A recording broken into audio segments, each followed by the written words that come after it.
How to make dipped candles.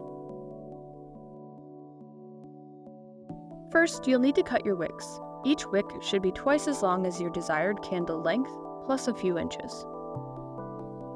Tie a heavy washer or nut to the end of each cut wick. Each section of wick will make 2 dipped candles. Next, melt your beeswax in a double boiler. The wax pot needs to be a few inches taller than your desired candle height. You will also need extra wax to add to the wax pot throughout this process. You will likely need at least 2 to 3 times more wax than will actually become part of a candle.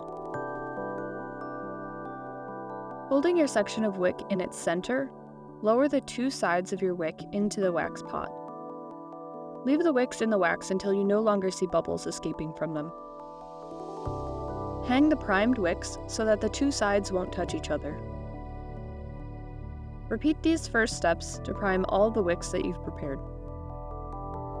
Once your primed wicks are somewhat cooled, dip the wicks again, this time using a quick, smooth motion. The time it takes for the candle to be dipped in should be the same time used to take the candle out. After each dip, hang the candles up to cool. Repeat this process for all of your primed wicks.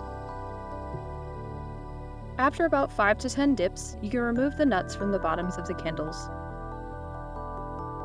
After about 10 dips, gently roll each candle between 2 sheets of glass or plexiglass to make sure that each is smooth and straight.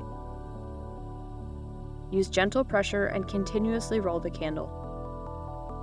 Every few dips, pinch the wax strips off the bottom of each candle. Continue this cycle with all of your candles until you have reached the desired thickness. A standard tapered candle will usually take about 20 to 30 dips. Once the candles have cooled but are not fully hardened, gently trim the bottom of each candle off using a rolling motion. Then allow your candles to cool completely, at least 24 hours. Separate the 2 candles and trim the wicks to about a ½ inch in length.